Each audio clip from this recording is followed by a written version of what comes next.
You've got to avoid these 8 traps if you're going to be able to build long-term wealth. Hey guys, my name is Zach. If you're new here, go ahead and hit that subscribe button and turn on the notification bell. I do release videos every single Monday meant to help you build your wealth. Now, trap number 1 is overspending on credit cards. If you have a credit card, maybe you have overspent on credit cards before. I know for myself, I overspent on credit cards to such an extent that I went $30,000 in debt and actually had to go bankrupt at the ripe old age of around 23 years old. It is said that those who use credit cards spend 12 to 18% more than if they were to use cash. Does this mean that you should go then to the bank, pull out as much cash as you need for the week and only use that amount of cash? Well, that is one legitimate way of doing it, but honestly, I find that way too difficult. Instead, I just keep track of my finances, know where my money is going, and then I pay off my credit cards in full. That's going to enable you to avoid this trap. Now, trap number 2, getting a college degree just because. There are several degrees out there that are really lucrative degrees that are something that you absolutely have to go to college for. Think of things like engineering. We definitely want them to know what they are doing. A doctor, a dentist, a lawyer, these kinds of things, a nurse.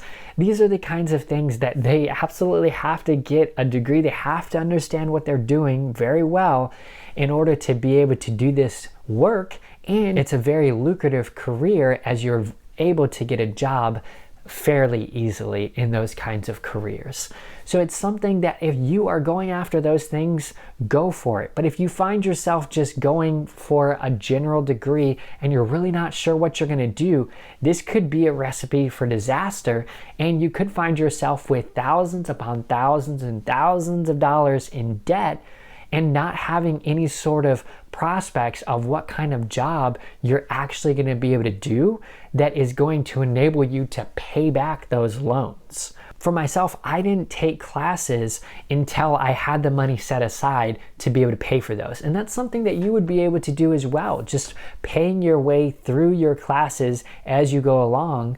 And if you're able to take those classes online, that makes it a lot easier to do. And that's the way that I took in order to be able to get through college. No matter which way you go with that, you just want to make sure you don't fall into the pitfall of taking classes aimlessly and not really sure how you're actually going to pay back that money long term. Now, if you're enjoying this content, go ahead and hit that like button, hit the subscribe button. It really does help out the channel, and turn on the notification bell as I do release content every single Monday meant to help you build your wealth.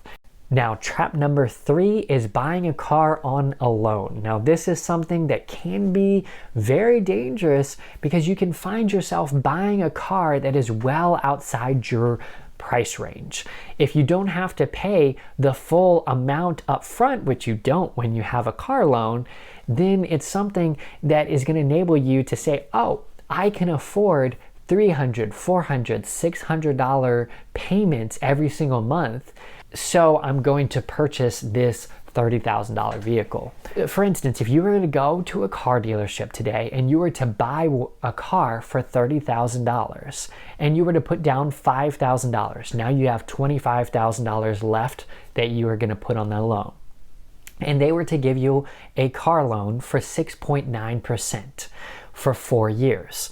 Then you would be paying $597 per month on that car just to pay off a car that's only worth $30,000 brand new.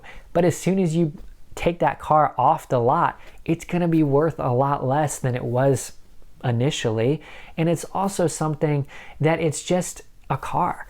And if you don't have enough money set aside to be able to buy that car outright, then maybe you shouldn't be putting it on a loan, because that is going to make it so that you are paying so much more money on that car than it's really worth it. Trap number 4 is something we've all done, and that's keeping up with the Joneses. This is something where you see someone else has something that you want. Maybe it's actually a new car. Maybe it's a new house in a great neighborhood and you're still in your old house and you're saving up money, but you're not quite ready for a new house. This is something that it's so easy to see what other people are doing and then just wanting to one up them, or at least at the very minimum have what they have. And that's very dangerous for your finances, and it's a big pitfall. Trap number 5 is playing the lottery. Now, playing the lottery is something that can be fun for the thrill of it. However, it's something that can be very dangerous for your finances. Your chances of winning the jackpot are 1 in 302.5 million. Those are really bad chances in order to actually be able to win. So it's best just not to play at all and to avoid this trap completely. Trap number 6 is buy now, pay later. This is when you see something, maybe even on Amazon, that says underneath it, do you want to pay 4 payments of whatever it is through Affirm? And do you want to apply to see if you can get this? So that's something that's going to space the payments out for a longer period of time and make it seem like, oh, I can buy this TV because for the next 20 years, I'll only have to pay $50 a month. I can afford $50 a month for 20 years. Of course, those aren't actually the terms that they would have, but you get the idea.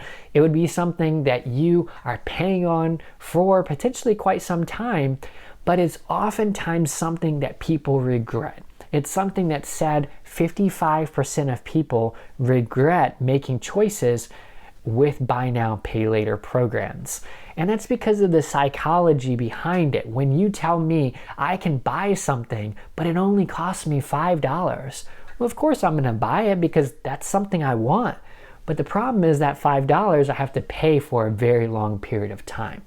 So you wanna make sure that you are avoiding these kinds of traps with your money. Trap number 7 is an adjustable rate mortgage. Now, unlike a normal mortgage, which is a 30-year mortgage rate that is going to be consistent for the whole 30 years, an adjustable rate mortgage is something that is the same rate for a certain amount of time. Let's say 5 years, for instance. And after that 5 years, it's going to be what's called a variable rate.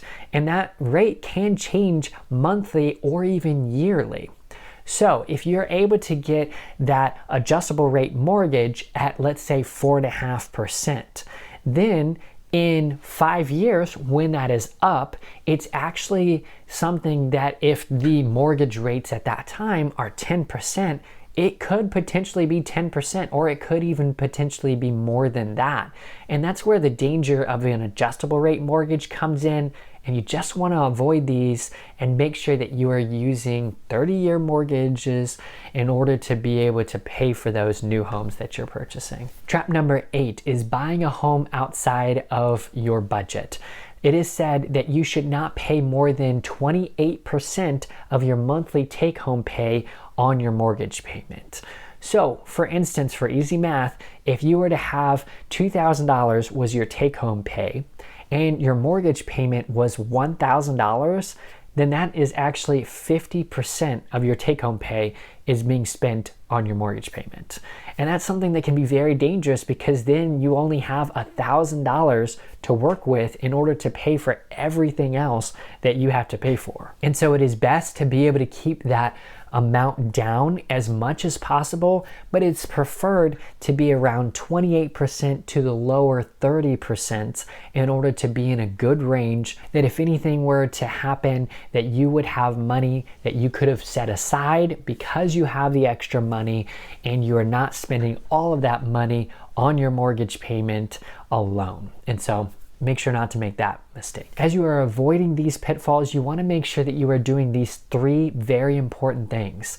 The first is setting aside at least $1,000 in an emergency fund, and as soon as you can, get to 3 to 6 months worth of expenses set aside as well. Number 2 is be on the same page as your spouse. Make sure that they understand what's happening with the finances. Make sure that you both agree with what's happening and that you are on the same page with it.